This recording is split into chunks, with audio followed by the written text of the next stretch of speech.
Jusqu'à quand les Bruxellois verront-ils ces avions dans leur ciel? La justice a rendu son jugement. Elle demande la fin d'exploitation de la route du canal et de celle du Ring entre 23 h et 7 h du matin, ainsi que la fin des atterrissages sur la piste 01. L'État a 4 mois pour trouver une solution, sous peine d'une astreinte de 100 000 € par semaine.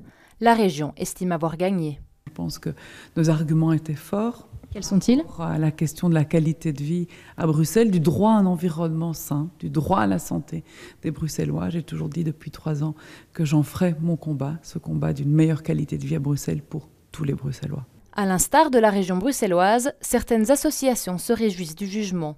Pour elles, un seul mot d'ordre: protéger l'environnement. À terme, et honnêtement, je crois que c'est à ça qu'on va devoir arriver, c'est tout simplement d'arrêter les vols de nuit à Bruxelles. C'est une question de santé publique. Maintenant, l'État belge a été vraiment condamné plusieurs fois.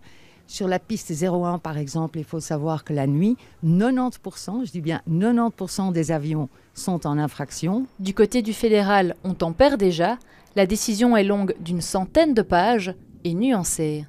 La juge demande que l'État fédéral présente dans les 4 mois de la signification du jugement des mesures opérationnelles qui seraient de nature à respecter l'arrêté bruit bruxellois, et dit le jugement, sans affecter la capacité opérationnelle de l'aéroport. Et la juge dit aussi que s'il n'est pas possible d'atteindre par des mesures opérationnelles le respect de l'arrêté bruit de Bruxelles, dans ce cas-là, il faudra motiver pour quelles raisons. Même son de cloche pour Bruxelles Airport qui ne voit pas d'interdiction dans la décision. La bataille juridique se poursuit.